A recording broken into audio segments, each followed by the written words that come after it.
Sir, I've already told you. You're not allowed in here anymore. The guard's voice rang out coldly through the glass hall, echoing like the scrape of metal. The old man didn't answer. He simply tightened his grip on his cane and slowly rolled up his sleeve.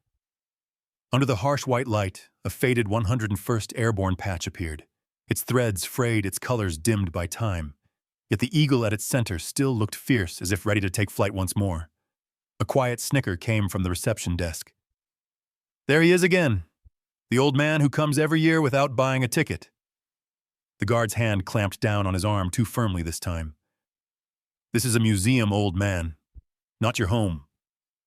The cane struck the marble floor, thud, thud, thud. Each sound heavy, echoing across the room, drawing out an unease that no one could quite name. No one spoke. No one laughed anymore. Then from the entrance, another voice broke through, low, steady, commanding. Keep your hand right there, Private. The entire hall turned toward the sound. A general in full-dress uniform stood beneath the doorway, the silver eagles on his shoulders gleaming beneath the lights. He stopped mid-stride, his eyes locked onto the old Airborne patch on the veteran's sleeve. The world seemed to freeze. No footsteps. No breath. Only the heavy silence of people suddenly confronted with a piece of memory their country had forgotten it owed. If you believe that true courage isn't found in the sound of gunfire, but in the quiet strength of those who have already survived it, subscribe to brave veteran stories and help us preserve the memory, the dignity, and the unspoken honor of our silent heroes. Frank sat before the wall of honor, his back slightly bent, his hand resting on the head of his cane. No one paid attention to him, just an old man in a well-lit hall sitting still as though he were part of the cold stone itself. The names carved deep into the black surface caught faint light gleaming like silent scars of memory. A draft slipped through the vents above, carrying a chill that made the air around him feel frozen in time. The faint tapping of his cane against the marble floor echoed softly, steadily, like the slow rhythm of a heartbeat inside a room of unspoken remembrance. On the dark, reflective surface of the wall, Frank's face blended into the thousands of names. He stared for so long that he no longer knew what he was looking at, those etched letters or his own reflection, the last living soldier, from a faded photograph, long tucked away. A cold wind brushed past. In that moment, the smell of gunpowder, wet earth, and the distant echoes of shouting men returned to him. The rhythmic chop of helicopter blades, the staccato of rifles, voices calling through smoke and chaos all came rushing back within a single heartbeat. He closed his eyes, and the present dissolved. Around him was no longer polished marble and light, but a dim battlefield lost in time. He saw Tom, his brother in arms, the man who had survived the long night at Khe Sanh, beside him. Tom's smile flashed his eyes alive with reckless youth. Then a scream tore through the air, a sharp metallic whistle and an explosion. The world split open. Frank opened his eyes again, the light of now bleeding into the memory of then, until the line between the two seemed to vanish. He whispered, his voice barely a breath, still watching Tom. There was no reply, but he felt it, the presence. Not seen, but known. Something warm stirred in the cold air, as though his old friend still sat beside him, silent, watching the same way he used to in the trenches. Frank didn't smile, not fully, but the corner of his lips curved ever so slightly, the way a man does when he understands that some friendships never fade and some people never really leave. He drew a long breath, his trembling hand reaching toward the carved letters, Mercer Franklin J. His own name etched among thousands of others. Under his fingertips, the stone felt smooth, reflective, like a mirror of everything he once was, everything he had lost, and everything he still carried. Each name held a story, a promise, a fragment of a soul, still lingering here, waiting for someone, anyone to remember. Frank sat there for a long time. The quiet ticking of his cane against stone, the murmur of wind against glass, the shifting hue of light as afternoon surrendered to gray. He needed no audience, no acknowledgement. It was enough just to sit there among the names, to feel that he was still with them, somehow keeping his word to bring their memories home. A group of visitors passed by, their footsteps soft. They spoke in hushed tones, then paused for a moment when they saw him. None of them knew his name, nor why he stared at that wall the way he did. But something in that stillness compelled them to bow their heads slightly as they walked past. Perhaps they sensed it too, the kind of silence that speaks louder than any speech ever could. Frank exhaled slowly, a faint smile flickering across his face, not of happiness, but of peace. The echoes of the past faded gently within him, leaving only the sound of wind and the dimming light tracing the carved names on the stone. From the far end of the corridor, the sound of footsteps approached, measured heavy, too young to understand.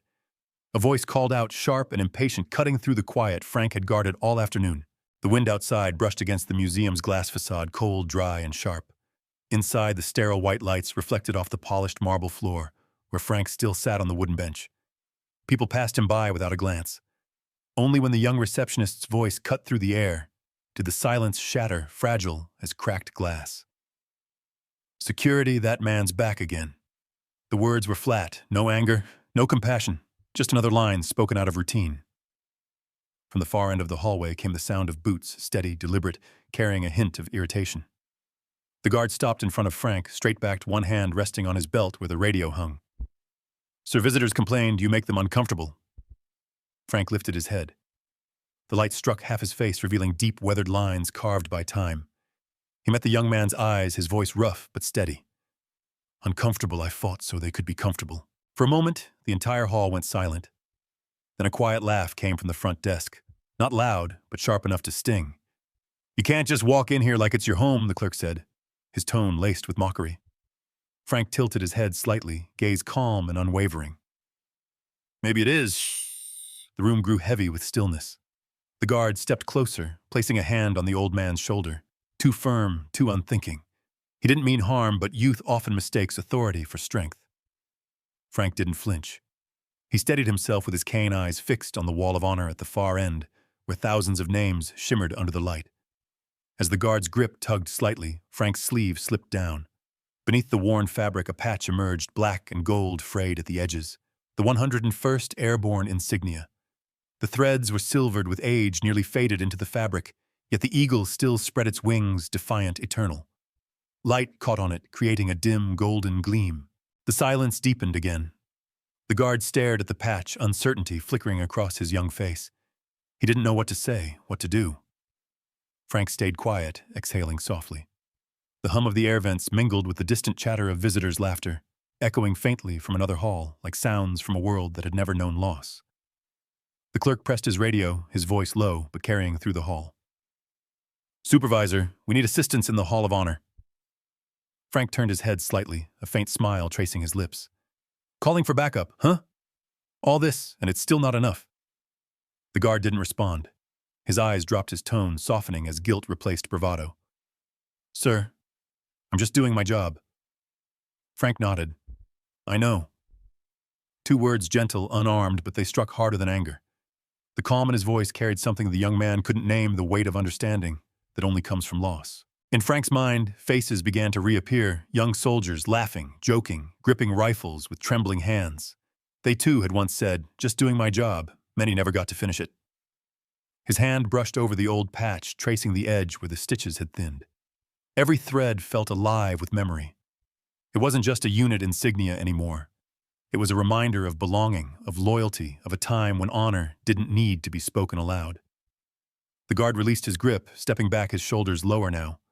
Shame, or maybe respect, softened the air between them. Frank rose slowly, the cane tapping against the stone, steady, rhythmic, deliberate. He turned toward the wall, staring at it for a long time before whispering almost to himself, "Some things never fade." A young visitor passed by, pausing for a moment, eyes drawn to the faded patch. She hesitated, then kept walking, her footsteps light, indifferent, like the world had already moved on. Frank watched her go, his gaze distant somewhere between now and a long-ago battlefield. From the direction of the entrance came the sharp cadence of boots, measured precise, carrying the authority of someone who had known command. Then came a voice, low, steady, unmistakably military, that sliced through the charged stillness hanging between two generations. The white light from the ceiling reflected downward, landing squarely on the worn 101st Airborne patch sewn onto Frank's sleeve. It wasn't blinding, just warm, steady, as though every gaze in the room had been quietly drawn to that small piece of fabric, to the eagle spreading its wings across the threadbare cloth, a symbol of those who once leapt into battle through storms of fire. The hall seemed to freeze, breath sound, and even indifference turned still. Footsteps echoed down the distant corridor, slow and deliberate, each one deep as the roll of a ceremonial drum. Heads turned toward the sound. A man entered the hall, tall, silver-haired, dressed in a U.S. Army service uniform, the silver eagles on his shoulders gleaming beneath the lights, rows of medals flashing like fragments of memory. He stopped, eyes locked on the faded eagle stitched into the old veteran's sleeve. "Where did you get that patch?" The general's voice was low, steady, but carried an undertone, just a slight tremor, as if he were speaking to a ghost. Frank stood still. He didn't need to think, didn't need to explain. His gaze was calm, his reply clear and solid as a hammer striking steel. Earned it. The air in the room thickened. No one moved. Even the hum of the air conditioning seemed to stop. The general took one step forward, his eyes never leaving that patch. There was something in his expression, not authority, but recognition. A memory suddenly unearthed after half a century. That patch, he said quietly, voice heavy with meaning, belonged to the man who carried my father out of a bunker. 1970. Frank didn't answer. For a moment, time rewound. He could hear the explosions again, the shouting through the smoke, the bitter scent of scorched earth. A flash of memory, a young soldier's shoulder drenched in blood, still clutching a map. Frank remembered pulling him from the collapsing tunnel, the ground trembling beneath them, and never seeing him again. The hall fell completely silent. The guard, the clerk, the handful of visitors, they stood frozen statues in the presence of something far greater than any of them. Two men, one old one still in uniform, faced each other at the center of a moment no one else could fully comprehend, but everyone felt was sacred. The general drew a slow breath. "My father told me," he said, his voice breaking slightly, "there was a mechanic with a bad knee who carried him half a mile under fire. Not for orders, not for medals, just because he refused to leave anyone behind." He paused, eyes steady on Frank. "I thought that story was a family legend, but now I know. It was you." Frank met his gaze with quiet kindness. There was no pride there, no vanity, only the stillness of a man who had made peace with his past. "Did he make it?" The general lowered his head. "He passed 10 years ago, but I believe he still remembered." Between them, silence stretched long. No flags, no fanfare, only the soft light glinting off that faded patch. The people around them stood motionless, not out of command, but out of reverence for the man history had nearly forgotten yet, who had carried its weight without complaint. Frank bowed his head. His hand came up trembling to touch the old insignia, his fingers brushing it gently, like greeting an old friend. In his eyes there was no moisture, only a faint glow, the kind of warmth that comes when a piece of the past finally returns home. The young guard took a step back, his hands clasped tightly in front of him. He said nothing. He just stared at the patch, the same one he had dismissed moments ago as nothing more than an old scrap of cloth. Now he saw it for what it was, a fragment of history, a lifetime of sacrifice stitched into silence. The general stood tall, hands clasped behind his back, gaze steady on Frank. The hall felt like a memorial service without ceremony. No applause, no words of thanks, only the quiet weight of understanding. Everyone stood still, watching the old veteran in his worn brown jacket, realizing that some symbols don't belong behind glass. They live on the shoulders of those who earned them. Frank said nothing more. He simply nodded once, turning back toward the wall of honor. In his fading eyes, the light from the patch seemed to merge with the engraved names on the stone, his reflection among them, part of the memory he had come to keep alive. Behind him, the general remained where he was, then spoke again, slowly, his voice low but steady, carrying the tone of someone about to open a chapter that fate had kept waiting for far too long. The air inside the hall had turned dense, heavy, as if time itself had stopped between two men, one in a crisp uniform, with silver eagles glinting on his shoulders, and the other in a weathered brown jacket, his eyes clouded with age yet carrying a strange, quiet light. The faint hum of the air system whispered between them, the breath of two generations standing face to face, one of the present, one of a past that had never truly rested. The general was the first to speak. His voice was deep measured, every word chosen carefully. "You're Frank Mercer, aren't you?" Frank tilted his head, a small faint smile crossing his lips. "I am." "And you are?" "I'm Thomas Garrison," the general replied. "My father was Captain Tom Garrison." The room fell so silent that even the ticking of the wall clock could be heard. Frank narrowed his eyes, memory stirring slowly to the surface. He could see a young face again, bright eyes, a wounded shoulder, and the courage of a man who'd faced chaos without flinching. The general continued, his tone softening, becoming half narration, half confession, as though he feared the memory might fade if he didn't hold on tightly enough. "My father told me about a mechanic bad knee, but he carried him through a hail of bullets. He said, "If not for that man, I wouldn't have lived to see another sunrise." Frank's lips pressed together. He exhaled quietly. He always did like to exaggerate. "No," the general said quickly, his eyes shining. "Not this time." He didn't exaggerate. That sentence seemed to stretch through the entire hall. Everyone present, the guard, the clerk, the few visitors still lingering, could feel they were witnessing something beyond their comprehension. A moment where history was no longer confined to the past. Frank looked down at his trembling hands, gripping the cane, then back at the man before him. "I didn't think anyone would still remember," he said softly, his voice blending with the faint hum of the vents. The general stepped closer, reducing the space between them to a single arm's length. "We never forgot," he said. "It just took us far too long to find you." Then he turned his gaze toward the young guard who stood frozen in place. His tone sharpened, every syllable a command wrapped in truth. "You put your hands on a man whose patch predates your birth." The words landed like a quiet thunderclap, not loud, but heavy enough to leave a mark. The guard's eyes dropped, his hands clenched at his sides. "I'm sorry," he murmured, voice trembling. Frank lifted a hand slightly, his tone soft, almost kind. Let the boy be. He didn't know. His eyes met the young man's, no resentment, no anger, only the gentleness of someone who had long learned what forgiveness truly meant. The general watched this, his expression easing.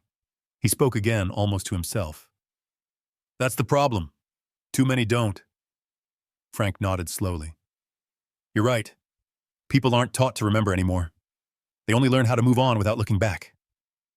No one spoke after that. The golden light fell across their faces, one etched with the lines of time, the other sharpened by duty. The silence that hung between them wasn't the silence of distance, but of understanding, a bridge formed between memory and gratitude. The general straightened, reaching out to touch the faded patch on Frank's sleeve. His fingers lingered on the worn fabric. "It's still intact," he said quietly, his voice breaking just a little. "And I think it never really lost its weight." Frank's eyes gleamed faintly, the spark of an old faith rekindled after decades of quiet sleep. "Honor doesn't fade," he replied softly. "It just waits for someone to remember it." The young guard bowed his head lower. In that moment, he realized something profound he had just touched, a kind of respect no manual could teach, no rank could bestow. The air felt lighter yet deeper, filled with something unnamed but sacred. The general exhaled a long, steady breath, then gave a small nod, not a salute, not an order, but a gesture of genuine respect. Frank didn't respond. He simply tightened his grip on the cane and stood taller. For a moment, he wasn't just an old man, he was a soldier again, steadfast, humble, but unyielding. A shaft of light fell from above, striking the silver patch like a greeting from the past. The hall, once cold and sterile, now felt warm, not from temperature, but from something alive within it, memory, humanity, and the weight of unspoken honor. The general drew a slow breath, then gestured gently toward the corridor. "Walk with me," he said. Side by side, they moved down the Hall of Honor, where light glimmered on the engraved names, and down that long, solemn path, a memory half a century old began to awaken. The two men walked slowly down the Hall of Honor. The sound of the general's polished shoes and Frank's wooden cane echoed against the stone floor, alternating like two distinct heartbeats. Between them, the quiet hum of wind slipping through tall glass windows filled the space, the kind of silence that carries memory.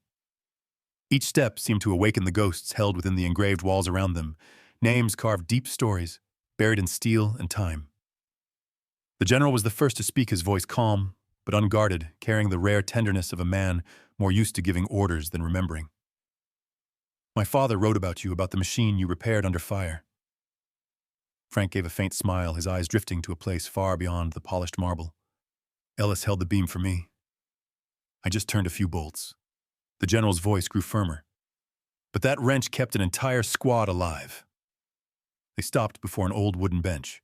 Its surface had been smoothed by years of quiet waiting, and resting atop it was a small card laid neatly in the center. The paper was worn, but the handwriting was clear, steady, almost reverent. "To Sergeant Mercer, we remember." Frank froze. Slowly, his trembling hand reached forward, fingertips brushing the paper. Those calloused, time-worn fingers, the same that once gripped a rifle, that once held the weight of a man's life, now touched something far lighter, yet far heavier in meaning. For the first time in years, he felt seen. "I don't know who wrote it," Frank said softly. "Maybe someone who still remembers." The general nodded, voice low. "Not just one. Many. They just didn't know who you were. Frank looked up, a faint smile warming his face. They don't need to know who I am. It's enough that they remember. Silence stretched for a few seconds, the kind of silence that speaks. The general finally said, "My father once told me, you were the kind of man who didn't need medals because you lived like one." Frank chuckled lightly, not in pride, but in understanding. Did he really say that I only did what anyone out there would have done? None of us wanted to leave a man behind. The general's gaze softened. If he were still alive, I believe he'd want to shake your hand one more time. Frank looked down at his own veined, trembling, but still strong in their way. They had known oil mud and blood. I already shook his hand, he said quietly. On the battlefield. It was warm, but shaking. No one spoke. The wind moved through the corridor, carrying the scent of dust and cold metal. The general stood behind him, eyes resting on the small white card. He leaned forward slightly, not out of habit, but instinct, as though bowing to something greater than rank, greater than any uniform, to the kind of sacrifice that leaves no glory behind, only truth. Frank sat slowly on the bench, the card still in his hand. I used to think I was the last one left who remembered, he murmured barely above a whisper. But I guess someone kept their promise. The general didn't move. His voice was low, nearly reverent. Men like you are never forgotten. Sometimes it just takes time to find their names again. Frank lifted his head, a calm light flickering in his eyes. I don't need my name, he said. I just want people to understand a generation once stood still so others could move forward. And that, the general said softly, is exactly why your story has to be told. Frank smiled gently. It's not just mine. It belongs to all those who walked quietly before anyone noticed they were even there. The general nodded. His gaze lingered on the bent shoulders of the man before him, not in pity, but in respect. Do you ever think he asked that silence might be the loudest sound of all?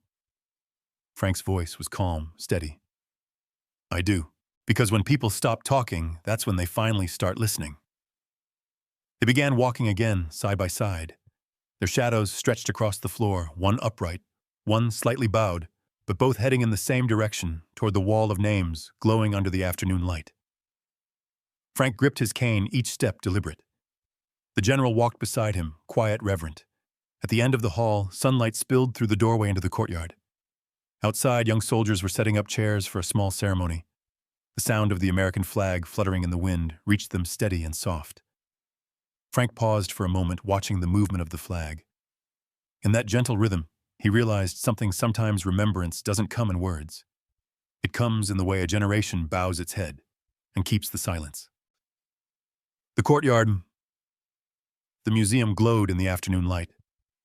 Rows of folding chairs lined the stone path, the American flag swaying gently in the wind, its reflection glinting off a bronze medal resting on a small wooden stand. There were no cameras, no stage, no speeches rehearsed for the press. Only a few dozen people, veterans, townsfolk, a few children, and quiet faces gathered around the modest platform. No one spoke much yet. Everyone knew something sacred was being set right. General Thomas Garrison stepped forward, his dress uniform, crisp medals shining across his chest. He stopped before Sergeant Frank Mercer, the old man in a faded brown field jacket. His hand trembling slightly as he leaned on his cane, but his eyes, clear and steady, carried the same light they once held on the battlefield. The wind brushed past them, carrying the scent of metal earth and a faint echo of the past. The general's voice rose calm, low, but heavy with meaning. When others waited, you moved. When this town forgot, you returned anyway. He opened a small velvet case and lifted a gleaming medal engraved with the words, "For quiet valor that still speaks." Then with both hands, he pinned it onto Frank's chest. His fingers trembled not from age, but from the weight of emotion. "This isn't because you needed another honor," he said softly, his throat tightening. "It's because we needed to remember how to respect silence like yours." Frank said nothing. He bowed his head slightly, his fingertips brushing the cool metal. The sunlight caught the edge of the metal and flared a brief golden pulse that seemed to breathe life into his weathered face. The crowd stood motionless. No applause, no cheers. Only the wind moving through the flagpoles, the stars and stripes rippling slowly, solemnly, as if saluting. A boy in the crowd whispered, "Mom, who is he?" His mother replied quietly. "Someone who made sure we could live in peace." When the ceremony ended, people began to drift away. Frank remained unmoving. The last light of day stretched his shadow long across the courtyard tiles.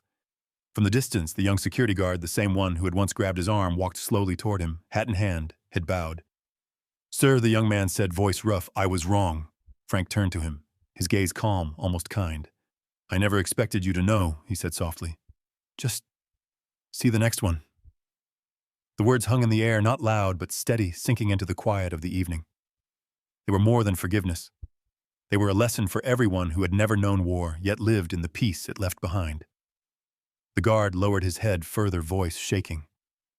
"I'll remember, sir." Frank nodded gently. "Good.